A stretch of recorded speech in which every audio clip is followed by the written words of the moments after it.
I'm Peter Suskind, director of the U.S.-Russia-China Trialogue Project at the Stimson Center.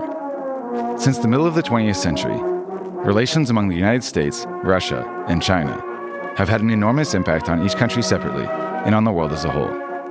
The purpose of the Trialogue is to better understand this extraordinarily complex and consequential relationship by directly engaging with experts from all three countries.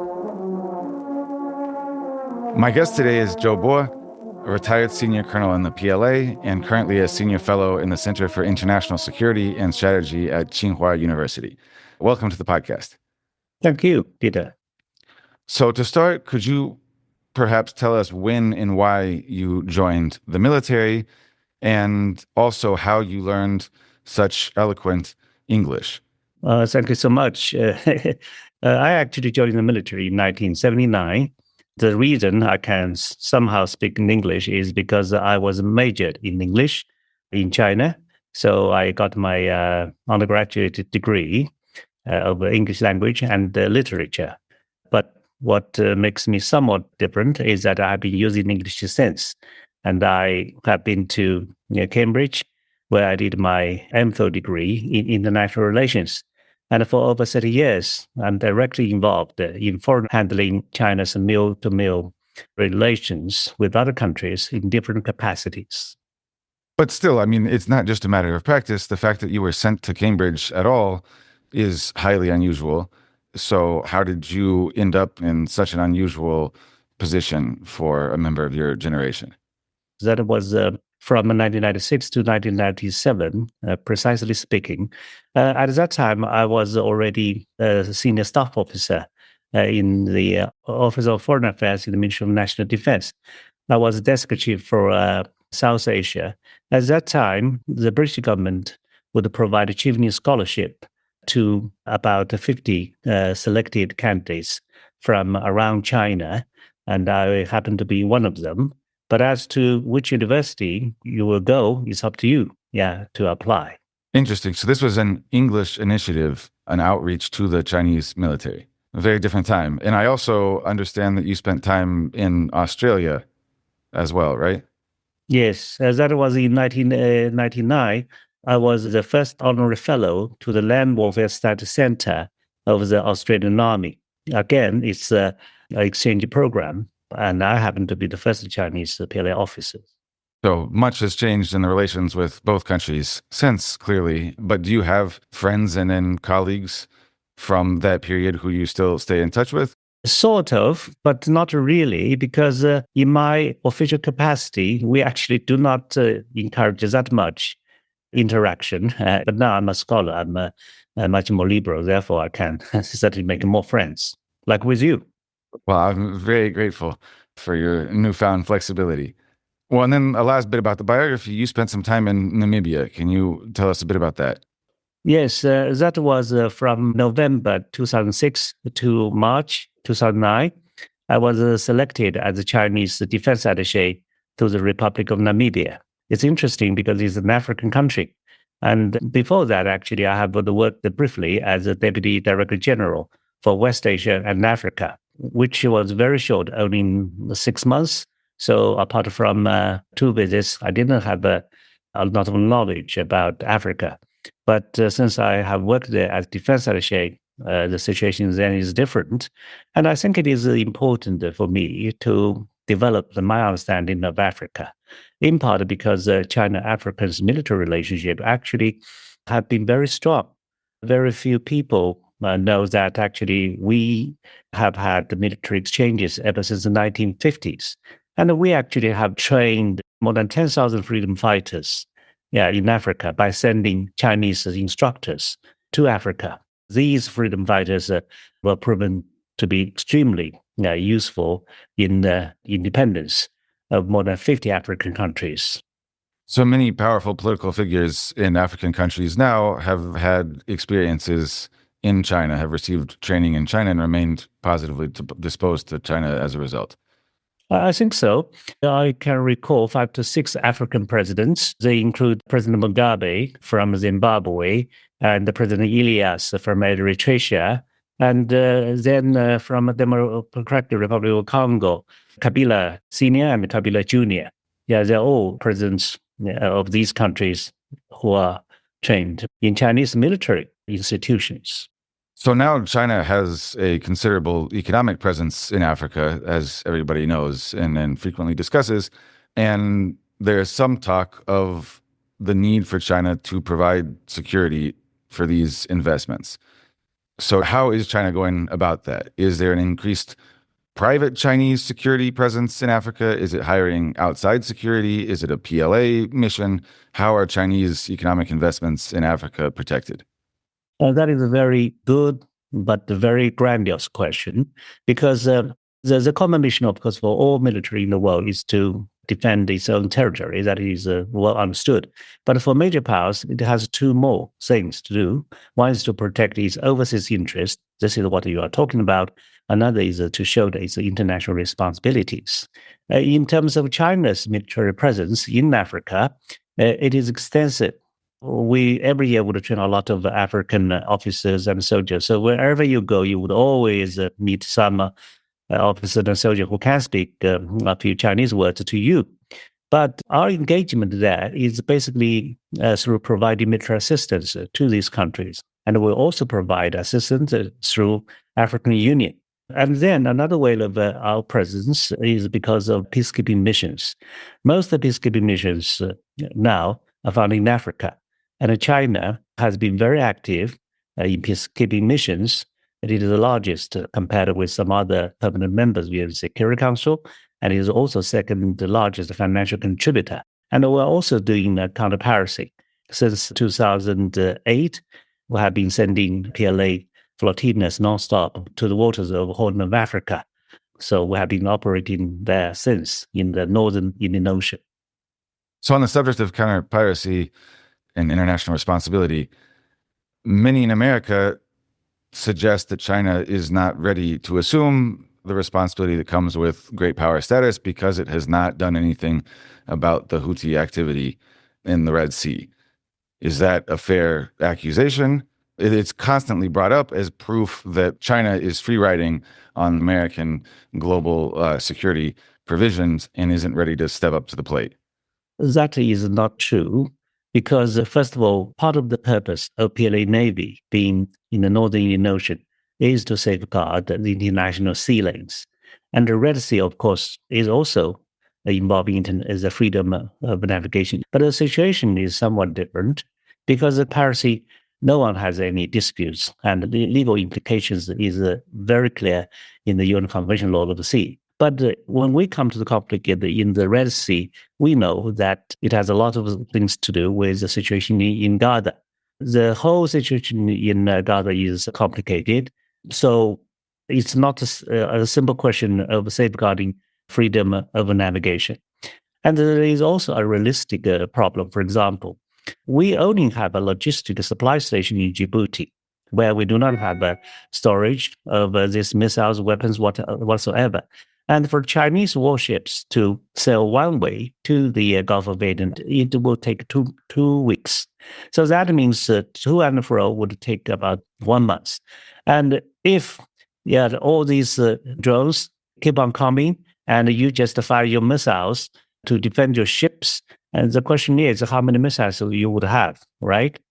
And it will take you 1 month to get resupplied. Even Americans would complain about this kind of situation, even if they have the Fifth Fleet in Bahrain, which is much closer. So that was a two-part answer. On one hand, you're saying that this is a political matter, not a piracy matter, but that on the other hand, China just doesn't have the capacity to deal with this issue in this location. I think it would be challenging. We know that the Houthis said they would not attack Chinese ships, right? But at the same time, if you start to strike on these Houthis, then you get yourself involved in the conflict of the Middle East. That is something China would try to avoid. So I would say that even if the Chinese warships have enough ammunition, the political consideration is the first priority. So you mentioned the Chinese base in Djibouti, which also has been the subject of many headlines over the last number of years in the U.S. Is that the start of a new universe of Chinese overseas bases? Is it an exception? What is the future 10 years hold in terms of Chinese overseas basing? First of all, we would never have around 750 to 800 military bases. I wonder where you get that number from. I read it. Sometimes they're talking about 800, sometimes they're talking about 750. No, I'm joking. I just meant that it's clear who you're referring to. Yeah, so we certainly won't want to have so many. For you to understand how many military bases China would like to have, I think it is essential for us to understand that the PLA has been very careful so far to confine itself just to humanitarian operations overseas, which it basically means peacekeeping, counter-piracy, disaster relief, and to some extent counterterrorism. So if in the future PLA still sticks to this kind of operations, you don't need so many bases, because having so many bases means to police the whole world. If that is not China's intention, therefore such a kind of requirement would be tremendously reduced. But whether it would go beyond the one to some more, then with the Chinese government has to decide. Then there is another point. It's not entirely up to Chinese government to decide. It's also up to the hosting nations to decide. And it's also not up to them to decide, because the two actors will definitely have a huge influence on them. One, the United States, another is India, if it happens to be in the Indian Ocean. So these two countries will definitely try to actually eradicate this potential Chinese military presence. That is for sure, because of this kind of great power competition between China and the US, and because of India's somewhat ridiculous view that they are the net security provider of the Indian Ocean. The name of a place provides a lot of power. Yeah. Trump just declared the Gulf of Mexico to be the Gulf of America. So the Indian Ocean, I'm sure the Indians lay claim by virtue of the name. But so you mentioned earlier that the chief job of a military is to provide security of the home territory, and the second mission is to protect citizens and investments abroad. So one base presumably is insufficient for that. And the external constraint imposed by the US in India might be large, but isn't infinite. So if it were entirely up to Beijing, what would be the proper number of overseas bases to accomplish that second mission of assuring the safety of Chinese economic investments and citizenry abroad? I don't believe we have concluded that we need to have a definite number, so on and so forth. But I would assume that it should be more than one, right? And fewer than 800. Yeah, it should be more than one. And then we may just try to avail a few more. But again, it's not up to us to decide. Djibouti can give us a military base. It can tell other countries, we also give you bases, right? So therefore, Djibouti government would be very comfortable, in striking such a balance. And for other nations, they have to think about the pressure coming from the United States and India. For example, Sri Lanka. Sri Lanka actually has a problem of letting Chinese ships dock at the ports for replenishment, because the Indian government would warn against them, and sometimes they succeeded. This is ridiculous. Anyway, you see, even if the Chinese ships are so-called spy ships, as India would say, this is highly debatable because, for example, China's Yuanwang Ocean Survey ships basically are used to track the movement of satellites and any activity in the space. So it's not there to monitor on any activity over the Indian military. So this kind of function should be clear. But even if spy ships, they are having water supplies in a third country, which has its own sovereignty. This should not be bothering to the Indian government. But it shows how difficult it actually would be for Chinese to have such kind of basic needs fulfilled. So sometimes I'm wondering about this. When one day Chinese aircraft carrier strike group sail into the Indian Ocean, I don't believe it will be very long before I can see that. How about we directly sell it into the military base of India? To say, okay, let me come here for replenishment. Would you welcome that? We seldom complain about Indian military activity in the South China Sea. But whenever Chinese ships are found in the Indian Ocean, they would complain about it. It's interesting to me that you keep mentioning external constraints because from DC, I suppose, the interpretation of your argument would then be that constraints are constructive, that they work, that the US should just continue to impose more constraints and should incentivize the Indians to do so as well. But let's remove these external constraints for a moment and say that China could have as many bases as the US. Would it have 800? Would it have 500? Would it have a dozen? You don't have to give a particular number, but give us a range that the Chinese would think would actually be sufficient to make them comfortable in the world in terms of security provision for others or for themselves. Well, I would say that I would believe a few dozens would even be more than enough. Even if it is one or two dozens, I don't believe they're necessary because there's no need for us to do that. You see, what I have described is how we can provide the humanitarian assistance to other countries, right? And then when it comes to protect your own interest, we actually have already used our ships to do that, be it to stand on guard when we evacuate people from Libya or when we evacuate people from Yemen, in which we have evacuated both Chinese and foreigners. You don't need so many bases. Yeah, you don't need so many bases. It's a huge waste of money for me. And the military alliance, a lot of American military bases are found on the soil of American allies. And the alliance itself is expensive and it's not so easy to manage. Yeah, I think Chinese military certainly is getting strong. But if you look into history, look at the Admiral Zhou Bo, who led his fleet to have 7 voyages in the Indian Ocean. Did he venture to establish a base? He didn't. And maybe that's a good example. You mean the Chinese admiral under the Ming dynasty? Yes, of the Ming dynasty. So when people think of him, you see, people actually have some good memory of Zhou Bo, of China being strong but humble. But actually, it's not quite true because he also used the force when he had to, but that was kept at a marginal level. So basically, people could not remember that. And if you go to Malaysia, you can even find a temple in memory of him. So that is people's impression of China when China's military power was actually next to none.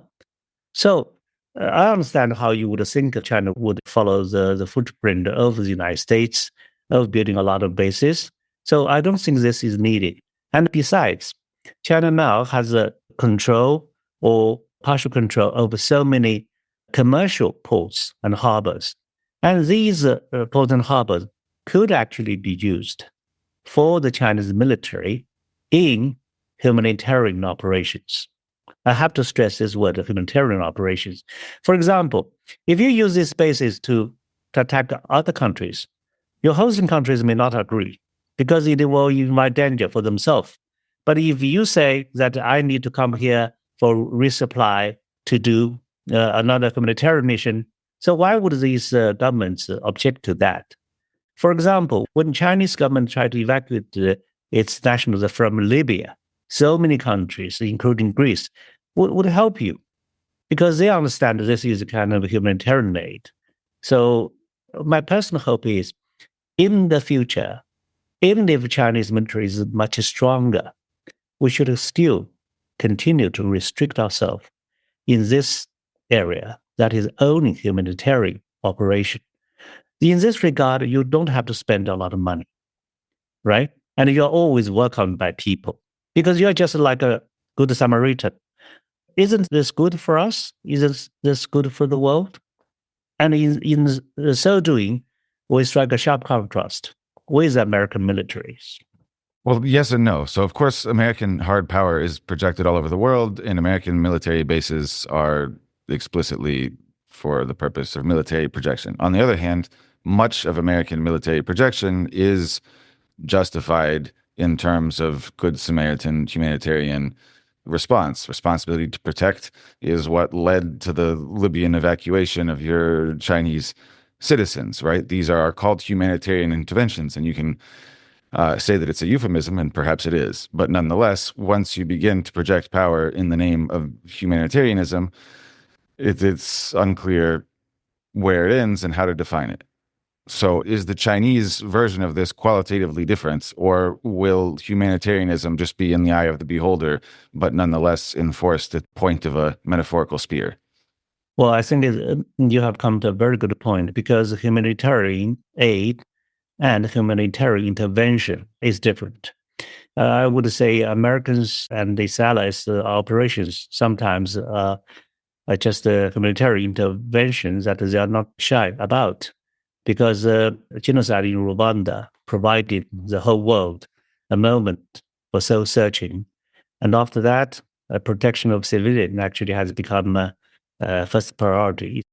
China has no objection to that. But then there are actually a lot of discussions about humanitarian operations, yeah, because you have to be very careful. The UN wishes to send your peacekeepers immediately to an unknown country, which is engulfed by civil war. Then where is the intelligence? And how can you make sure that the peacekeepers are not endangered? And how can you make sure about adequate logistic supply? These questions have been discussed for years in UN without a clear, good answer. Okay, well, let's turn from humanitarian intervention to military conflict, namely Ukraine. What is the Chinese role at this stage and in the future? I heard you on a podcast recently discussing the possibility of China and other non-Western countries perhaps acting as guarantors to some future settlement. So how would that look in concrete terms? At what point in this process would the Chinese be willing to participate? The short answer is solution to the war in Ukraine has to be resolved through collective security guarantee provided by major powers, including China. Do you envision an active role for China in bringing about a ceasefire at the early stages? Or will China wait and see what a Trump-Putin negotiation might lead to and then be happy to sign on to whatever comes from that? I believe Americans' role is bigger than China's role in this conflict. You see, China could play different roles, but so long as the two sides can accept, I think China would be very happy, because this war has really brought a lot of damage to China, especially China and Europe's relationship. The reason I talk about the United States having a bigger role is because the United States actually is directly involved, in providing military assistance. Some people might argue China is also involved, like providing economic lifeline to Russia, but that is another issue. My argument is China was actually providing all the same thing before the war.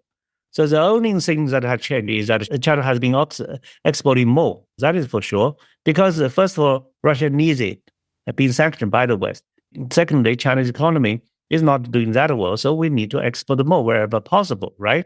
So when we come to dual-use item, it has to be assumed to be civilian products first before we talk about its military nature. So the United States is directly involved militarily. So Trump actually has a unique advantage, because he can talk to President Zelensky, say, if you do not oblige, I want to provide you assistance. And he can then talk to Russia, if you do not agree, then I will just provide more assistance to Ukraine. So he actually has leverage on both ends. This is not something that China actually have. But if a ceasefire could come earlier, then I believe that China actually can cooperate with the United States in resolving this issue, which is also something good for China-US bilateral relationship, right? This can demonstrate as a responsive power, they can work collectively to resolve some of the most difficult issues on Earth. And this is precisely what Trump has said. If you just observe Trump's policies, foreign policies, as a Chinese, I find it's quite interesting in that Trump actually has made a lot of waves elsewhere when he talks about Greenland, talks about Panama, all these kind of issues that are really alarming, right? But his remarks on China were previously also very much alarming, disturbing. But this time, even before he became officially re-elected, he said so many things nice about China. And he made a lot of good gestures to China. And the Chinese are also reciprocating. Yeah, the Chinese government and even Chinese media are reciprocating. Of course, we don't know about the future, but I think this is a good start, good beginning. And maybe rather than resolving difficult bilateral issues, we could cooperate elsewhere to resolve other people's problem. And this is always my argument. For example, when we want to talk about Taiwan issue or South China issue, it's very difficult for China and the United States to have agreement. Let's say about South China Sea. When we come to this kind of freedom of navigation, we have different interpretation of the international law. I myself led the Chinese delegation to Pentagon to talk about legal implication of the freedom of navigation for a couple of days. Yeah, the only thing we can agree is we all agree to this concept of freedom of navigation, but we then disagree on pretty much all other things. But this is my constant proposal. We can cooperate even on freedom of navigation elsewhere. For example, we did in the Gulf of Aden. Yeah, and then as the two major maritime power, yeah, it's crucial for both of us to ensure the freedom of navigation along the critical international sea lanes. Why do you think Trump's stance on China seems to be softer this time around? I mean, that's what you just suggested. Do you think that this is the influence of Elon Musk, who is economically tied to China and does not benefit from a great rupture? Is it something else? Is it just a matter of experience? Yeah, that's a very good question because I cannot help from thinking about all this issue. And I believe he himself probably has already drawn some lessons from his first term, right? Because he has been dealing with China, and China has also learned some lessons. And what are the lessons from his first term? Maybe, I can only guess, he should have realized that tariff is not really a useful weapon against China, because this is agreed by almost all economists, that tariff during his first term did not work so well on China. It actually added to the cost of the American consumers.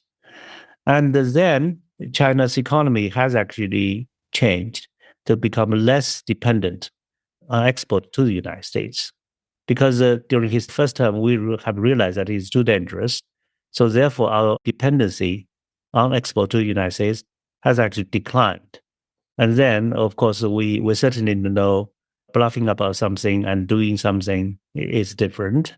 He would like to play with his unpredictability as a kind of a strategy, but China this time should be better prepared. And then I believe he understands China's growing importance, because in his second term, he should realize that China actually is becoming more attractive to the rest of the world. This is what we have seen, that the expansion of SEO and the expansion of BRICS. So all this have indicated that the world is moving in another direction. He's not the political scientist, but he should know the shift is being made. So the conditions for him have also changed. Although this shift, if as apparent as you claim, could prompt two different reactions. Either you feel that you are in a weaker position, so you should be cautious, or that you're slipping from your perch, so you should do your utmost to defend it. And Trump's whole idea is that America is in decline and it should be made great again through vigorous effort. And tariffs are one of his key policies. But you were saying that Beijing this time around believed that this was mostly a bluff, and now sees him toning down his rhetoric and imagines that the tariffs will not reach the heights that he threatened they might. You see, I'm not saying that the Chinese government has drawn conclusions that he was only bluffing, because I might suspect this is just like two men on a duel bowing to one another before, they take out the sword. So we don't know. We really don't know. But what I can say is China, I believe, is better prepared this time for whatever challenges that we have to deal with. Well, so you mentioned both the South China Sea and Taiwan. So let's discuss those two issues before wrapping up. So Taiwan is obviously the most dangerous area, the stickiest issue. What measures could Beijing and Washington take that might be politically realistic that would lower the temperature over Taiwan? Is there anything that the two sides could do either separately or together that would pull us back from the brink? Well, this is the most complicated issue, right? But my answer on this issue is most simple. I always tell people the same thing, that the best solution to this issue is the whole world, including the United States, should let China believe that the peaceful reunification is still possible. And that's it. Because, of course, China wants to have peaceful reunification for its own benefit, right? What is the use of a totally battered Taiwan for us? Yes, it might still be useful, yeah, but it is much less useful. So when people talk about Taiwan issue, people always talk about this stick part, not the carrot part. Actually, China also has a lot of carrots, especially the preferential treatment toward Taiwanese in Fujian province on the other side of Taiwan Strait. And before COVID, a lot of the Taiwanese people were living in mainland. So I would say we have not given up our hope of peaceful reunification. I think that the world is just becoming smaller as a result of globalization or AI. This is irreversible, right? So this kind of exchanges between mainland and Taiwan will also have to speed up. As a result, people would understand each other much more. I actually sometimes watch Taiwan's TV. It's very, very surprising to me that how these people talk about China's development with a kind of pride. They even talk about China's sixth generation stealth fighters with a kind of pride, how good this is, how better they are already than American aircraft. I can sense a kind of pride in the tone. So this is an eye-opener for me even. Even though these planes might be directed against them, you feel like they have a sort of cultural, racial, civilizational pride that people of their same kind have made such cool jets. Yeah, this is what I have been thinking. Sometimes I wonder, if China becomes really the strongest nation on earth, maybe Taiwanese would consider, well, we cannot go away. Taiwan island will not move anywhere. And if we are members of the strongest nation on earth, maybe it's not a bad thing. And the fact that there are so many Taiwanese living in mainland China tell you that they actually don't care that much about living in a different environment, so long as this environment can provide them better economic opportunities, right? So if in DC, a new China-Taiwan policy was formulated around a much more cautious rhetoric and much more careful symbolic politics, that you think would be the most important move. So let's say that the realists went out, that the US moves some resources from Europe to Asia, that it continues to supply Taiwan with military equipment, that it builds up its own navy in the region, but it reasserts its commitment to the One China policy. It says that it is perfectly happy to envision peaceful reunification at some point in the future, and it refrains from any provocative political visits or statements. Do you think that combination would be enough to satisfy Beijing, at least in the short term? I actually consider that President Trump has a unique opportunity in improving our relationship over this issue, because Beijing would not believe what the President Biden said about the One China policy. He governed it about it 4 times, and he actually kept sending not only arms, but also people to Taiwan for training purposes. So there is good reason for China to suspect that this one China policy is being hollowed out. Then President Trump represents a new opportunity. He can tell China that, okay, you worry about Taiwan, then that can help you in this regard by telling them what not to do and by behaving ourselves. At the same time, we expect China to do A, B, C, D.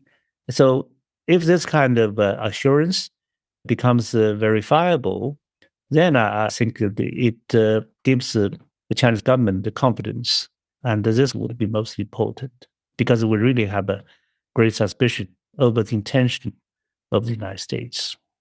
So you're saying that if the Trump team were to make it clear that it is communicating with the Taiwanese leadership and that it is not counseling any kind of independence movement, that it is telling the Taiwanese to stay within clear limits, and that Beijing understood that this was indeed the case, that would be the most significant move that Washington could make at this stage?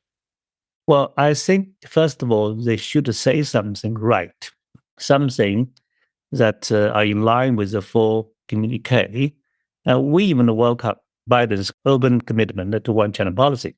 We think that is positive. So on official occasions, they should say all these kind of things. At the same time, between Chinese government and the Biden administration, there was already a channel of special envoys, right? So maybe this kind of a mechanism should be maintained. I think in President Trump's telephone conversation with President Xi, there was a kind of mentioning of this importance of strategic communication. They did not touch upon whether a special channel should be maintained, but since it was there, why won't they continue to keep it? So through this kind of channel, I think they can just talk to one another about verification of what I said. But verification of what in specific? Verification from both sides. For example, if you talk about one China policy, the United States, then Chinese side would ask you, so what have you done for your vow of one China? The United States could say, yes, I told Taiwanese A, B, C, D, and I'm not going, at least in my term, to do what you might consider to be provocative, right? And I really have done that. Then this becomes verifiable. But just to make it concrete, so if the U.S. made it clear to Beijing, and it was verified, that the Trump administration had told Taipei that independence was not something that Washington would ever condone. So on one hand, they do this. On the other hand, they send more weapons to Taiwan. On balance, keeping the Taipei leadership within certain political limits is more important to Beijing than the number of munitions that Washington might supply. No, that actually would make the whole picture more complicated because it's so much mixed. Therefore, you cannot assure the Chinese government. Yeah, I think what the United States can do is to, for example, yes, we sell arms, we send people to train them. And for example, during my time, I would just not send any people to train any Taiwanese military. That would be so easy, right? I assume it's just 1 or 2 dozen people there, and that would not be consequential to increase the combat capabilities of Taiwanese. So if he promised, I would not do that, and I would even recall them, that is a goodwill gesture. That is a very tangible offer. So the Chinese would be happy. Then we can talk about many other things in good confidence. So these are just the things that I mean. Okay, and now so for the final segment, let's talk about the South China Sea and the Philippines. So you were mentioning different interpretations of international law.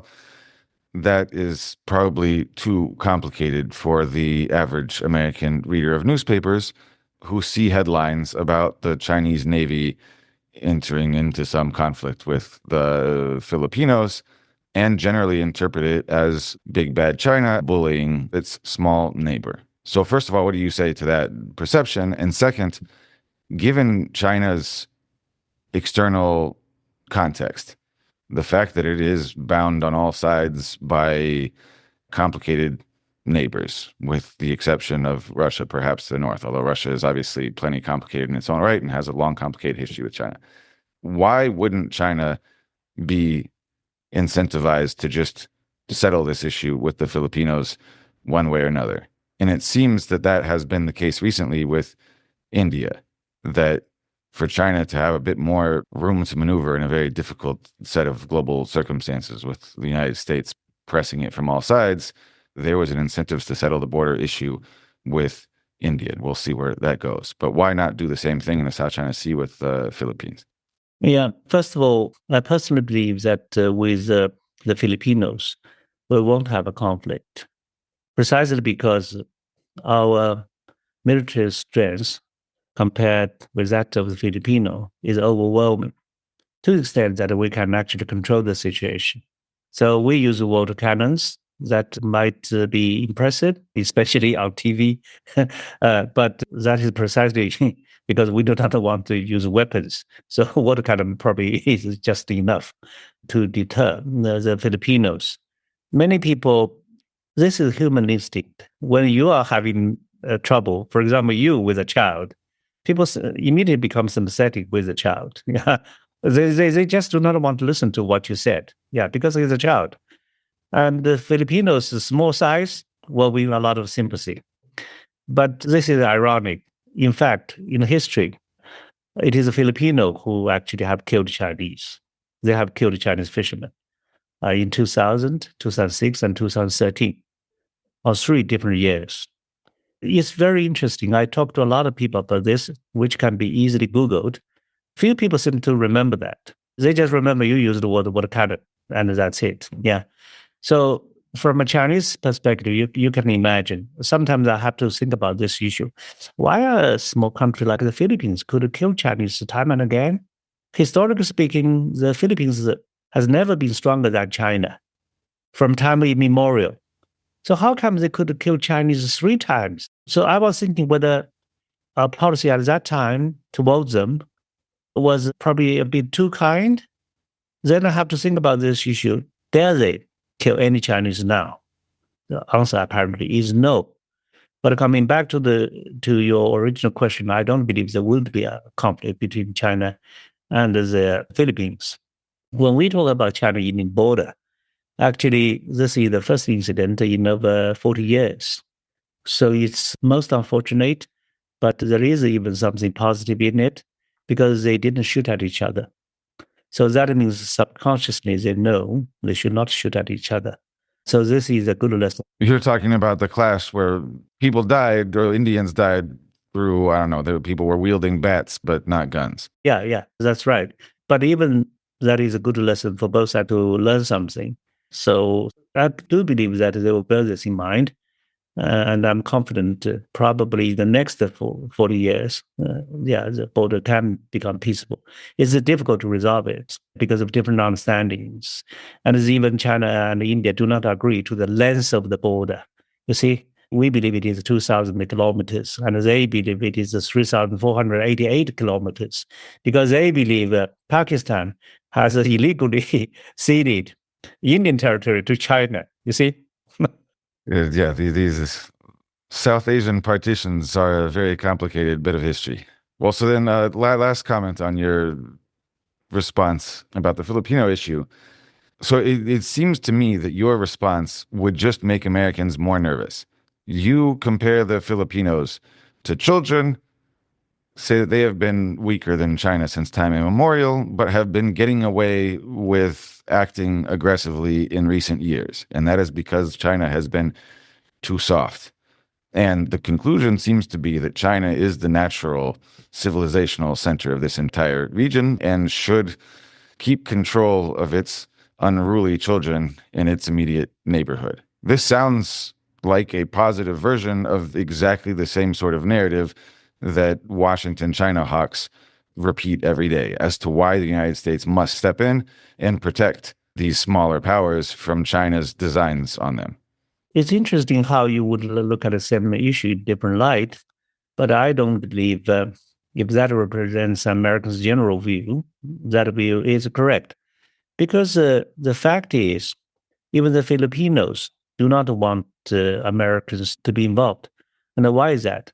I believe they have some kind of confidence about the bottom line, that this won't spill over into a conflict.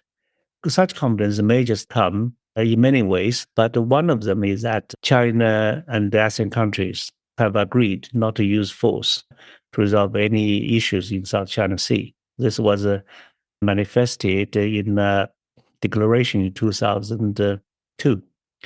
It's interesting for me to compare Taiwan issue and South China issue.